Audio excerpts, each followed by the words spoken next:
Testando, dando para mim? Graça e paz, queridos irmãos.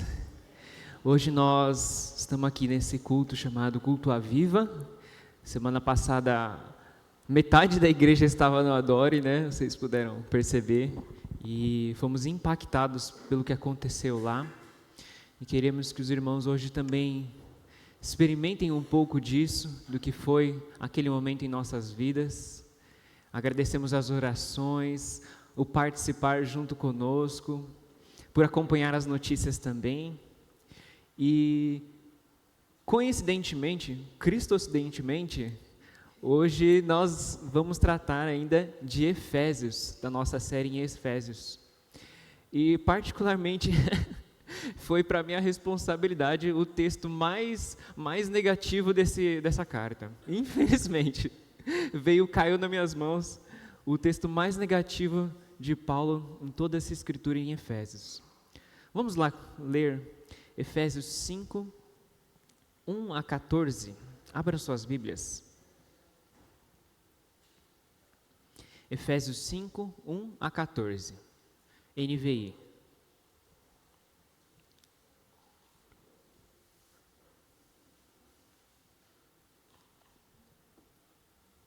Amém? Portanto, sejam imitadores de Deus, como filhos amados, e vivam em amor, como também Cristo nos amou e se entregou por nós como oferta e sacrifício de aroma agradável a Deus. Entre vocês não deve haver nenhuma, nem sequer menção de imoralidade sexual, como também de nenhuma espécie de impureza e de cobiça, pois essas coisas não são próprias para os santos. Não haja obscenidade, nem conversas tolas, nem gracejos imorais, que são inconvenientes, mas ao invés disso, ações de graça. Porque vocês podem estar certos disto: nenhum imoral ou impuro ou ganancioso, que é idólatra, tem herança no reino de Cristo e de Deus. Ninguém os engane com palavras tolas, pois é por causa dessas coisas que a ira de Deus vem sobre os que vivem na desobediência. Portanto, não participem com eles dessas coisas, porque outrora vocês eram trevas, mas agora são luz no Senhor. Vivam como filhos da luz, pois o fruto da luz consiste em toda bondade, justiça e verdade. E aprendam a discernir o que é agradável ao Senhor. Não participem das obras infrutíferas das trevas. Antes, exponham-nas à luz, porque aquilo que eles fazem em oculto, até mencionar é vergonhoso. Mas tudo que é exposto pela luz torna-se visível, pois a luz torna visíveis todas as coisas. Por isso é que foi dito: desperta, ó tu que dormes, levanta-te dentre os mortos, e Cristo resplandecerá sobre ti. Amém? Vamos orar? Senhor, nesta manhã colocamos as nossas vidas diante do Deus Santo, diante do Senhor dos Exércitos. Nós pedimos a Ti, Espírito Santo, ao Senhor, para que faça aquilo que nós não podemos fazer, faça essa grande obra em nossas vidas, que esse aroma agradável possa ser em nossas vidas, Pai. Te pedimos, Deus, na dependência do Senhor, apesar de nós, confiamos na Tua palavra que é viva e eficaz para nos transformar.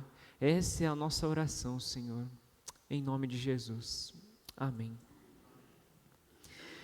Esse texto, ele inevitavelmente nos leva a fazer uma pergunta: como tem sido a sua vida? A maneira que você vive hoje reflete realmente o que Cristo fez em você? Ele é um texto confrontador. Você vai ver a sua vida aqui. Você vai olhar: vixe, será que isso sou eu? Ou será que isso são os outros? Eu participo dessas obras das trevas?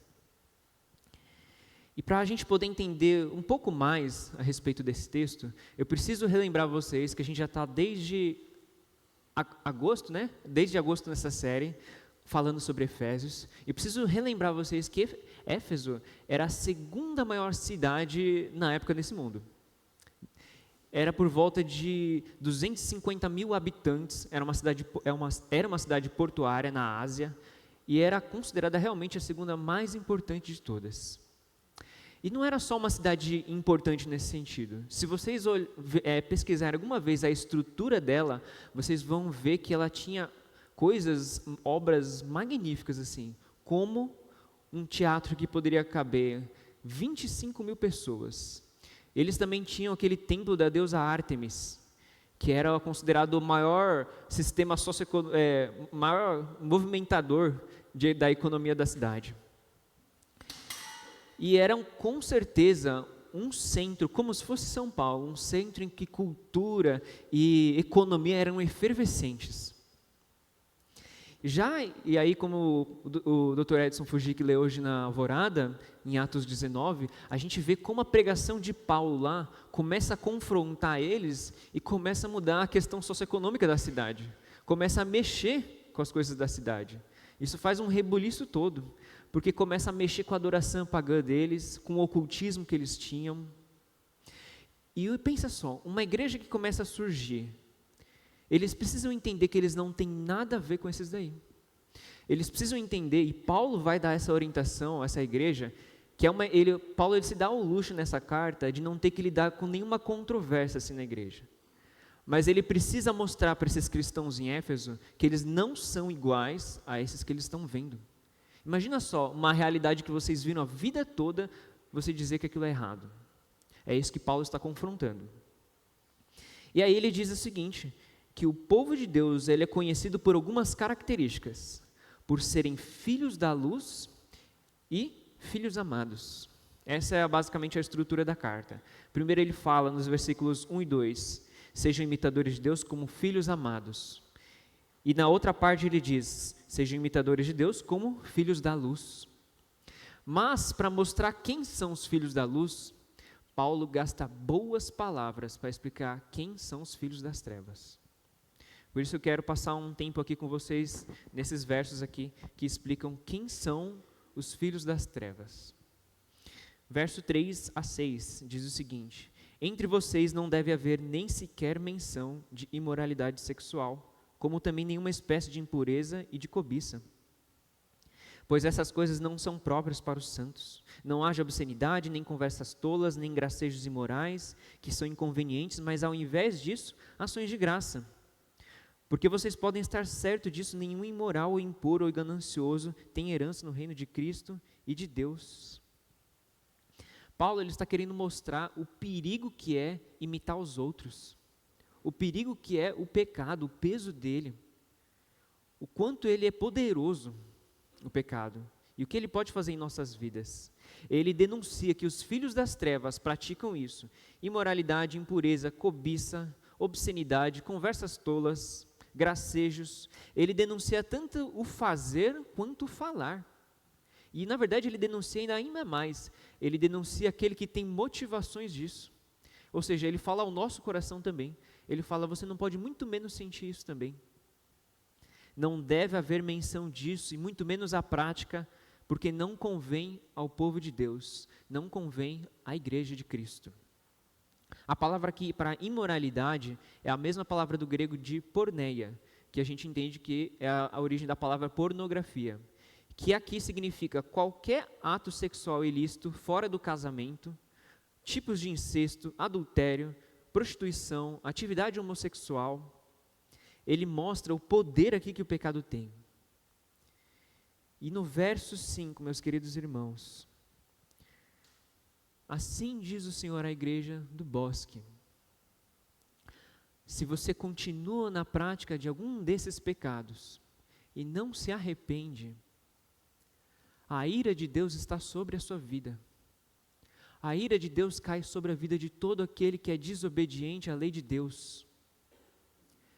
Se quando infringimos a lei dos homens, a gente merece pena, merece multa, merece ser preso, quanto mais infringir a lei de Deus, você vai começar a entender que o próprio Deus é o seu inimigo. Aqueles que permanecem nesses tipos de pecados, eles não têm herança no reino de Cristo. eles são como joio na igreja. Eles não fazem parte do reino de Deus. E essa prática para eles, que eles viam no dia a dia, era tida como comum. Eles viam isso acontecer nos templos, nos lugares altos onde aconteciam as adorações pagãs. Mas eles viam também onde? Nos lugares escuros. Porque esses pecados eles são os vergonhosos. E a maior dificuldade daquele que passa por isso é pedir ajuda. E todos esses pecados, eles eram praticados à luz do dia e também da noite. Olha que interessante o que o profeta Miqueias diz. Em Miqueias, no capítulo 3, verso 11, ele denuncia um povo que dizia essas seguintes palavras: o Senhor está no meio de nós, e por isso, nenhuma desgraça nos acontecerá. Era um povo que acreditava que Deus estava no meio deles. Mas no verso seguinte, Deus diz que trará a pior desgraça sobre a vida deles. Ele destruiria Sião e Jerusalém, porque a ferida deles era incurável. Miqueias mostra que a fé em Deus precisa resultar em justiça e santidade pessoal. Sem isso, você não está tendo fé no objeto certo. Miqueias mostra que o pecado atrai juízo de Deus. Isso é algo muito sério para as nossas vidas. Eu lembro, até o presbítero Edson contou, que quando você tem muralhas altas e quando uma cidade é fortificada, o único jeito de você destruir ela é como? Por dentro. É assim que acontece a queda na igreja. É por dentro de nós. Quando deixamos de analisar a nossa própria vida. Quando a gente negligencia aquela área e fala, eu não sou capaz aqui, e vou deixar assim, e começo a achar que é normal. Mas ainda no verso 5 ele diz o seguinte, que aqueles que praticam isso são como idólatras. O que há de comum em todos esses tipos de pecados? É aquilo que Paulo diz, a idolatria. A idolatria é como se fosse uma bebida alcoólica. Ela é prazerosa no começo. Todo mundo sabe que o pecado ele é prazeroso, senão a gente não praticaria. Ele é prazeroso no começo, mas ele te corrói por dentro. Ele te mata por dentro, ele te come vivo. É isso que o pecado faz em nossas vidas. Mas eu gosto de uma outra palavra para a idolatria que é bíblica e vocês podem, quando vocês lerem algum texto que fala povo idólatra, vocês podem interpretar essa palavra idolatria como escravidão. Porque todo aquele que é idólatra, ele é escravo de alguma coisa. Pensa só, aquele que é avarento, que a Bíblia diz aqui, ele é escravo do quê? Do dinheiro. Ou pelo menos da segurança que o dinheiro traz. O crente também é escravo, mas ele é escravo de Cristo. Todos nós somos escravos de alguma coisa. A diferença é ao que você se põe e idolatra. Ao que você está escravizado. O problema do imoral já aqui, aquele que pratica esse pecado, qual que é? Ele é escravo dos seus próprios sentimentos, das suas próprias afeições. O critério da vida dele é o quê? É aquilo que ele sente.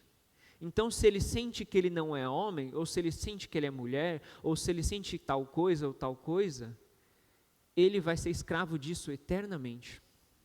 É isso que o pecado faz. E especificamente a imoralidade sexual que eu quero conversar com vocês, porque como igreja a gente precisa conversar sobre isso. E precisamos conversar entre irmãos sobre isso. Não há outro lugar melhor para a gente falar sobre isso. Pais cristãos que estão presentes aqui, vocês precisam dar a dádiva de conversar com seus filhos sobre isso. Eu lembro muito bem de pessoas falando para mim, puxa, acho que é melhor nascer em casa que os pais não são cristãos, né? Porque aí quando você converte, você fica muito crente, né? Mas, gente, não tem benefício algum você nascer em família que não é cristã. Entenda, você que nasceu em lar cristão, você tem o privilégio de poder viver bênçãos e perigos que aqueles que viveram como não cristãos não passaram. Vocês podem evitar muitos erros. Então, pais, urgentemente, se vocês nunca conversaram sobre esse assunto com seus filhos, Conversem ainda hoje. Pontuem o que é isso, o perigo disso para as nossas vidas. E aí eu quero pensar com vocês que quando a gente pensa em moralidade sexual, a gente tem um risco de tratar a natureza dele como dois extremos possíveis. Pensa só. Um risco é você olhar um lado e pensar que você vai combater a natureza dele, pensando que você tem que trabalhar de maneira 100% espiritual. Ou seja, o seu foco vai ser, eu preciso de ter mais amor a Deus, eu preciso de ter mais temor, eu preciso de ter mais devocionais.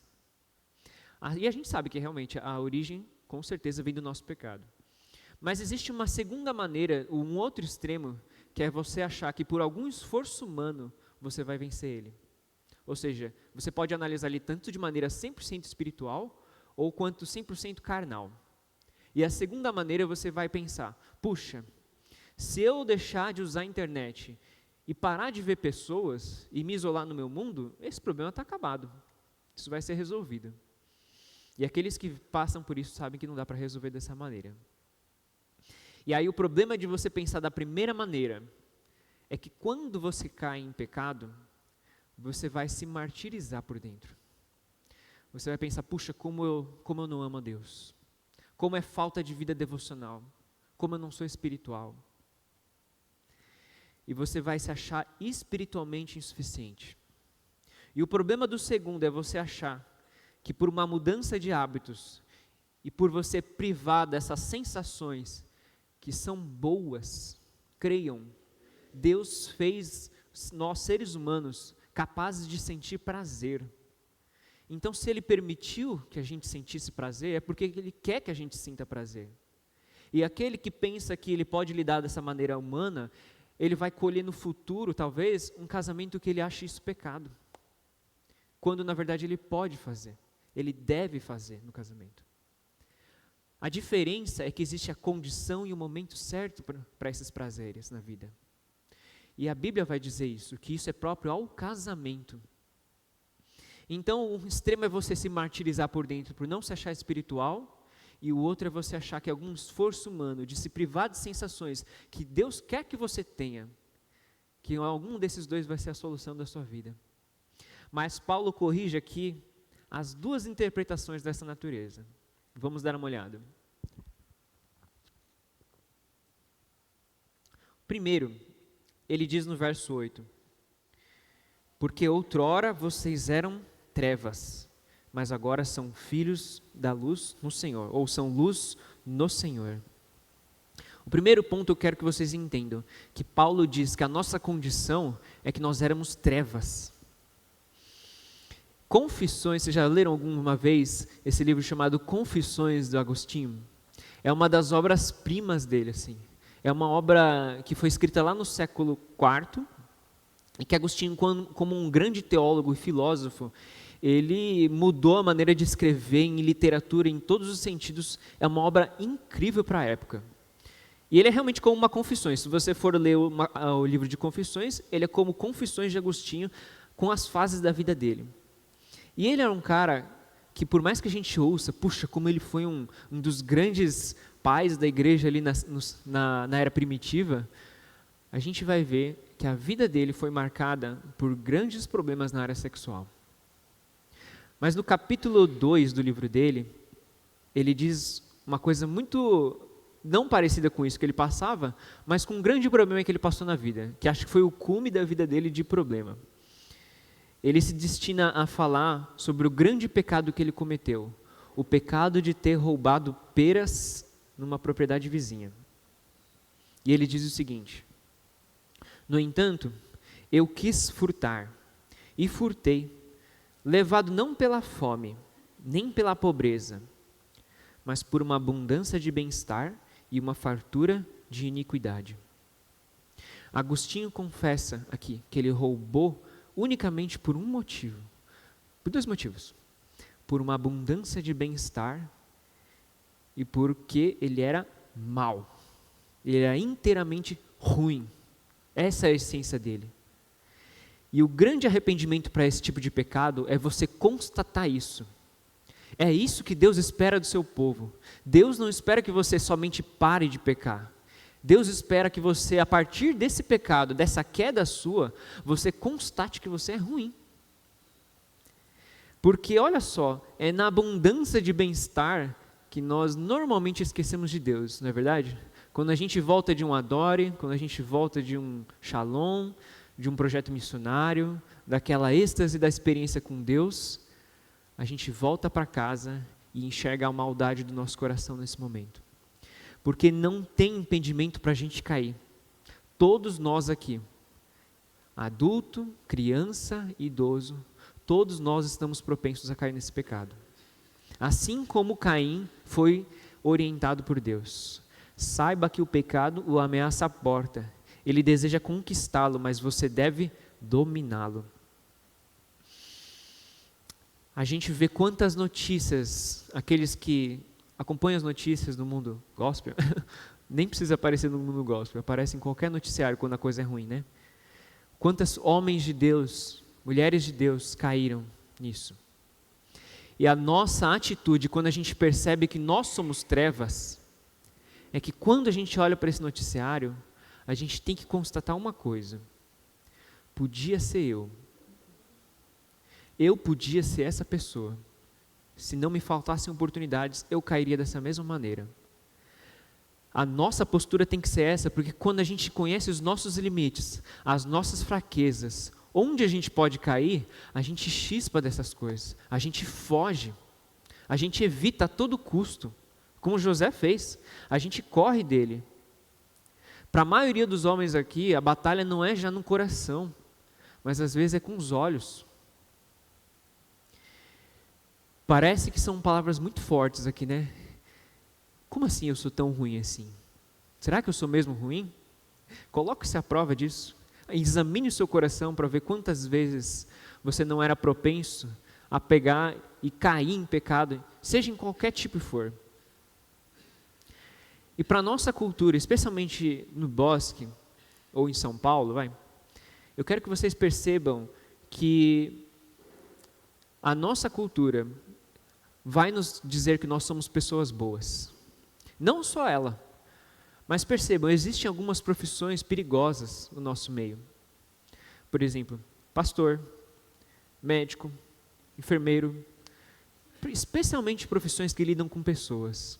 Porque essas pessoas erroneamente vão considerar que quando elas estão fazendo bem e ajudando as pessoas, elas vão confundir que elas são pessoas boas.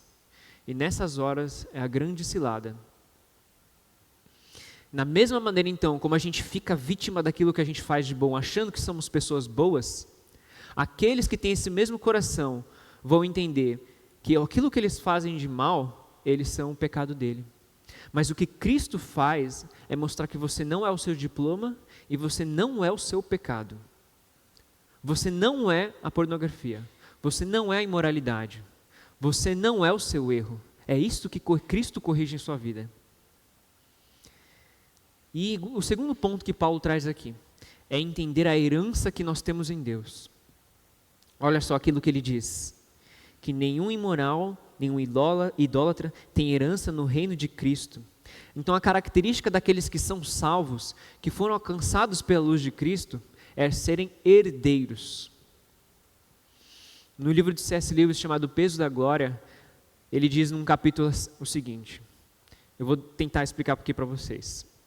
Ele diz: ao analisarmos as audaciosas promessas de galardão e a natureza surpreendente das recompensas prometidas nos evangelhos, ou seja, ao a gente ver o quão grande essa herança é que nós temos, parecia que o nosso Senhor considera todos os nossos desejos não muito fortes, mas muito fracos. Isto sim, somos criaturas sem entusiasmo, brincando feito bobos e inconsequentes com bebida, sexo, ambições, quando o que se nos é oferecido é alegria infinita.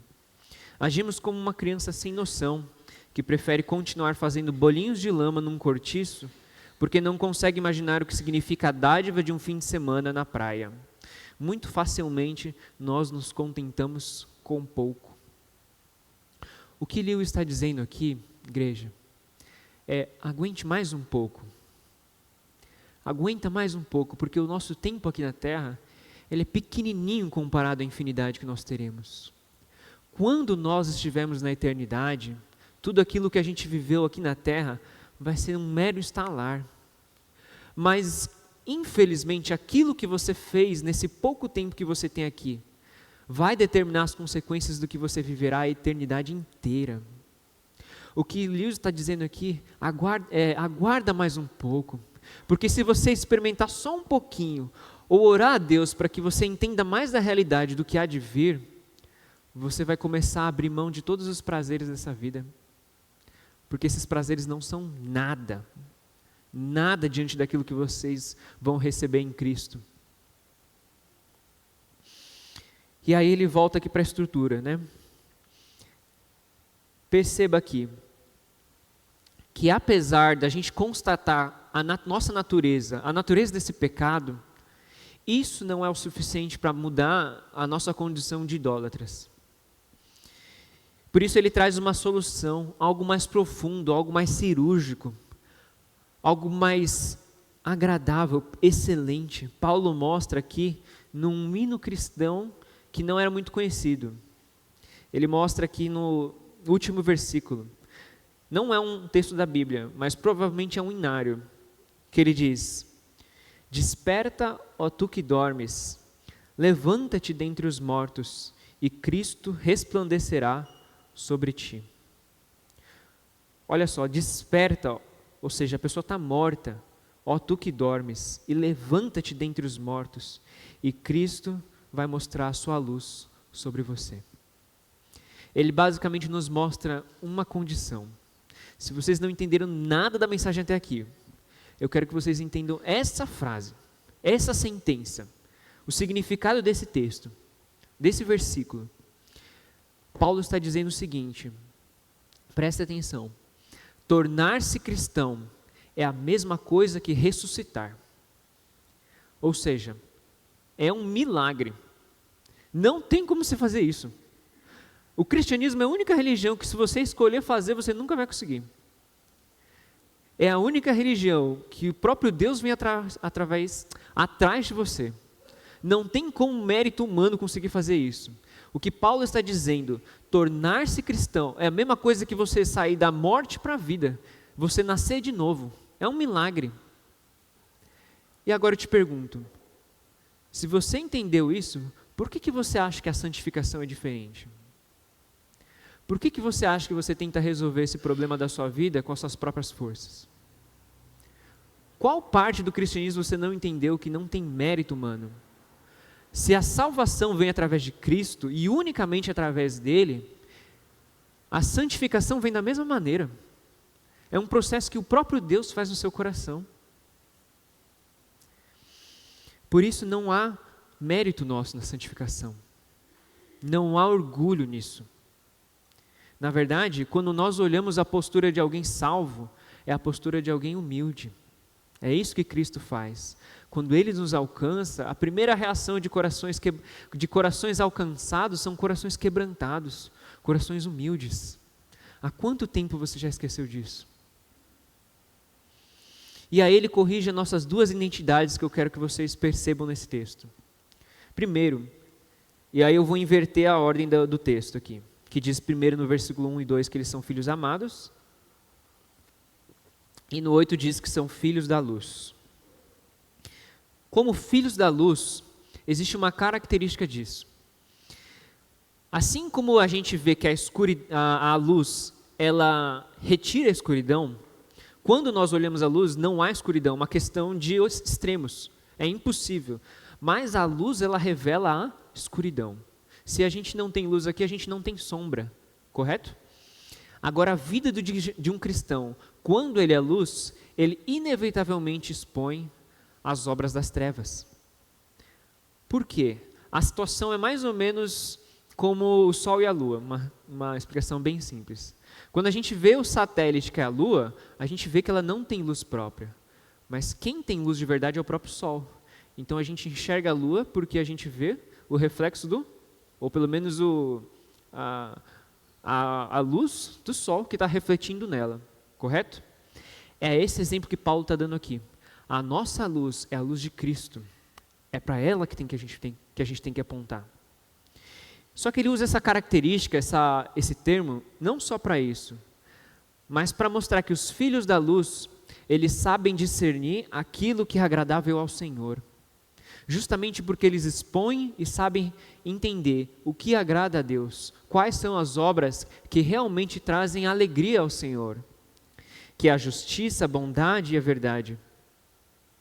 E ele precisa bater esse martelo, como eu disse anteriormente, porque era uma realidade que eles viam todo dia, e agora eles precisavam sair dessa realidade e entender a nova realidade que eles tinham em Cristo. E olha só, como cristãos, nós precisamos entender que existem instituições culturais que são pagas para isso, para que a gente entenda premissas, crenças que não são bíblicas. E normalmente não cristãos não entendem que isso são crenças. Quais são? Alguns argumentos da nossa sociedade.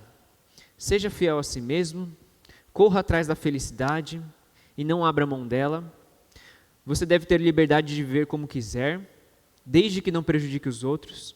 Ninguém tem o direito de dizer aos outros o que é certo ou errado. Viva de acordo com a sua verdade. Cristo corrige isso, como eu disse. Ele corrige o que nós sentimos. A obra do Evangelho é muito mais poderosa do que nossa prática. Ela modifica a nossa identidade, o nosso coração, as nossas afeições. Então, quando a gente se converte e entende a realidade que nós somos filhos da luz, enquanto a gente tinha gostos por tais coisas, Cristo muda esses gostos por outras coisas. Ele faz algo mais excelente em nossas vidas do que meramente uma mudança de vida, mas uma mudança de afeições. É isso que o Evangelho é poderoso de fazer. E voltando aos versos 1 e 2. Portanto, sejam imitadores de Deus. A palavra imitadores aqui vem da palavra do grego mimetes, que é a mesma palavra que origina a palavra mímica, né? E isso você consegue imaginar que é um vocabulário que esse povo entenderia mais, porque a gente vê a estrutura que Éfeso tinha, era uma estrutura de cultura, de efervescência cultural. Eles tinham teatro, eles tinham monumentos absurdos. E Paulo usa essa linguagem não por acaso. E essa palavra mímica, ou mimetes no grego, ela só aparece 10 vezes na Bíblia. E dessas 10 vezes, incluindo essa aí, as 9 são utilizadas para imitar alguém e não imitar a Deus. Por isso que quando alguém lê esse texto, nessa época, ele ia constatar uma coisa. Ele ia se perguntar, como assim imitar a Deus? Para a nossa linguagem é meio worship, né? É meio legal de entender, imitar a Deus, né? Mas aqui o pessoal constatava uma coisa, como assim eu vou imitar o próprio Deus? Quem sou eu como ser humano para fazer isso? E aí ele mostra que um comentarista ele mostra que um dos significados que eu achei também o mais apropriado para essa palavra imitadores é a palavra falsificação. Ou seja, nós não podemos imitar a Deus em todos os seus atributos. A gente não é onisciente, mas a gente pode ser boas falsificações de Deus, não é verdade? A gente pode pelo menos ali tentar ser parecido, um primeira mão da vida. O que Paulo está dizendo aqui é que eu quero que vocês sejam boas falsificações de Deus. Mas dentre tantos atributos de Deus que Ele é, quais desses vocês devem imitá-lo? Especificamente na maneira de ser amado e amar. Por que ele diz especificamente essa característica de Deus? Porque nós vemos que o amor, ele faz coisas que a obrigação não é capaz de fazer. No amor, a gente faz coisas que são além de nós, porque a essência do amor em si é a entrega. Já na obrigação, normalmente a gente só faz aquilo que é necessário. Por isso que eu vou contar uma história que é um contra-exemplo disso. Percebam, essa história diz o seguinte: imaginemos uma senhora, uma viúva pobre, com somente um filho, uma viúva pobre com um filho. E essa mãe ensina ao menino como ela quer que ele viva. Ou seja, dizendo sempre a verdade, trabalhando duro e ajudando os pobres. e ela ganha muito mal, mas com o pouco que consegue economizar, ajuda o filho a terminar a faculdade. Imaginemos que depois de formado, o rapaz mal fale com a mãe novamente. Ele envia um cartão no Natal, mas não a visita. Não atende os seus telefonemas, nem lhe responde às cartas. No entanto, o filho vive exatamente como a mãe ensinou. É honesto, é trabalhador, é caridoso, não mente. Diríamos que o comportamento dele é aceitável? É claro que não. Será que não diríamos que, apesar de viver uma vida corretamente, como a mãe queria, o rapaz faz algo condenável por negligenciar o relacionamento com a pessoa a quem ele mais deve tudo? Da mesma maneira, viver decente não é o bastante para Deus. Se Deus te deu uma vida, um breve tempo nessa terra, é porque Ele quer que você gaste a sua vida em uma coisa, em aprender a ser amado e a amar. E eu te pergunto, com o que você tem gastado o tempo da sua vida? E por que você não gasta para a única coisa que a gente sempre bate o martelo? Você precisa aprender a ser amado por Deus e amar. Você já percebeu que se você ouvisse essas duas únicas palavras na sua vida, filho amado, toda a sua vida ia ser resolvida? Tudo. A sua identidade, o que você faz, o que você é, a sua idolatria, a sua busca por prazer, a sua busca por identificação, a sua busca por mérito. Tudo na sua vida ia ser resolvido se você ouvisse de Deus, filho amado. Por causa dessas duas palavras, a sua vida ia virar por dentro para ser uma nova criatura. Imagina só a pessoa que você mais admira nessa vida falar parabéns. Você recebeu o mérito dessa pessoa. Agora multiplica isso por 1 milhão de vezes, que é o próprio Deus. A sua vida ia ser resolvida. Então por que você não gasta a sua vida em buscar ouvir algo de Deus, do próprio Senhor? Filho amado.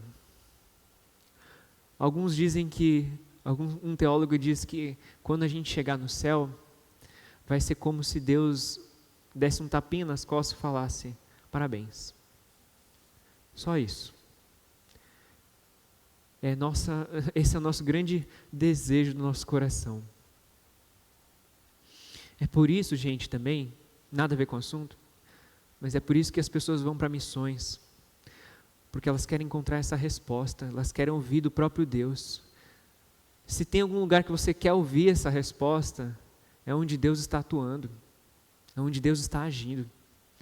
É ali que Deus vai falar para você, filho amado, e a sua vida vai resolver tudo. Concluindo aqui, Paulo mostra então, aqui a maneira também de ser um imitador de Deus, não é apenas vivermos como filhos amados, mas viver em amor. E ele mostra que viver em amor, existe um exemplo para a gente seguir, que é o próprio Jesus. Ele diz, como Cristo nos amou e se entregou por nós, como oferta e sacrifício de aroma agradável a Deus. A imagem que Paulo está usando aqui, certamente a gente entende, né? É a imagem do sacrifício que tinha no Antigo Testamento. Quando as pessoas levavam a sua carne, o holocausto, a sua oferta, para ser queimada. E naquele altar, o cheiro daquilo era um aroma agradável a Deus. Mas diante de tantos aspectos dessa imagem, perceba uma coisa que Paulo está dizendo aqui. Ele está dizendo que esse cheiro agradável, ele vem por um custo. Ele vem por um sacrifício. Ele vem por a morte de uma vida. Então, se você pede que a sua oração seja um aroma agradável a Deus, você está basicamente dizendo, eu quero sofrer como Cristo sofreu também. Em certa medida, imitar Jesus aqui é você imitá-lo em carregar o fardo dos outros. Perceba, o sofrimento de Cristo veio por quê? Por que Cristo sofreu numa cruz? se ele não tinha pecado? Por causa do meu e do seu pecado, por causa dos nossos pecados. Ou seja, Cristo não sofreu por causa dos pecados dele, ele sofreu por causa do pecado dos outros. Então, se você está querendo que sua oração seja um aroma agradável a Deus, você está dizendo basicamente: eu quero sofrer pelos meus irmãos, eu estou disposto a isso. Esse é o exemplo que Paulo está dizendo aqui. Isso é viver em amor. Em certa medida, isso é você receber, é você sofrer pelo pecado dos seus irmãos. E o único lugar que você pode aprender isso é onde? Na igreja. Infelizmente, felizmente também, é na igreja que a gente aprende a sofrer. Irmãos, entenda isso. Você vem na igreja por vários motivos. Um dos motivos é para sofrer mais, porque senão você não vinha para cá, era só você ficar na sua casa. Na igreja você aprende a sofrer pelo pecado dos outros, senão era só você não se envolver com pessoas, porque pessoas são trevas, apesar de serem redimidas pelo sangue de Cristo. Foram compradas, mas continuam pecadoras. Então, se você vem para a igreja, se você escolhe servir num ministério, se você escolhe discipular alguém, você vai sofrer os ônus de você ir buscar a vida, de ir atrás de alguém, de ir atrás de uma vida, de ficar cobrando: vamos lá, vamos caminhar junto. Ou se você escolhe servir no conselho, você escolhe às vezes perder um pouco mais do seu tempo, você escolhe também perder um pouco mais da sua paciência às vezes, você escolhe sofrer por Cristo, e isso é aroma agradável a Deus. Mas esse sofrimento ele é leve, ele é pequeno, ele é passageiro. E tudo isso é um perfume para Cristo. Amém? Tenham claro essa identidade em Cristo, de que vocês são filhos da luz e filhos amados por Deus. Vamos orar? Senhor, nós nos colocamos diante da Tua presença, o único que nos cerca de bondade, o único Deus que trabalha por aquele que nele espera, o único digno de todo louvor e de toda glória e de toda honra, o único digno de gastarmos toda a nossa vida. O Senhor merece muito mais do que temos dado hoje ao Senhor. Senhor, nos perdoe, Pai, por causa da imoralidade do nosso coração. Perdoe a nossa idolatria do nosso coração. Perdoe-nos, Senhor, porque a gente está sempre escravo de outra coisa senão a Jesus. Nós estamos sempre dispostos a dar o nosso coração a outra pessoa, a algum objeto, a algum prazer, ao nosso bel prazer também. Por isso queremos entregar ao único que, quando recebe, consegue transformar a vida de alguém. Senhor, nós oramos, Pai, confiantes de que o nosso lugar era na cruz, mas o Senhor nos livrou dela. O Senhor nos tirou de lá e nos redimiu, nos comprou com alto preço. Por isso queremos entregar nessa manhã mais uma vez o nosso compromisso ao Senhor. Eu sei, Deus, que não é por uma prática que nós deixaremos de cair nesses mesmos pecados de sempre, mas nós cremos que o Teu poder, a Tua graça é maior que o nosso pecado, porque o Senhor derramou o Teu sangue para nos purificar. E nessa manhã nós oramos, Pai, mais do que confiantes, que o Senhor há de nos aperfeiçoar até a Tua volta. E nós oramos no poderoso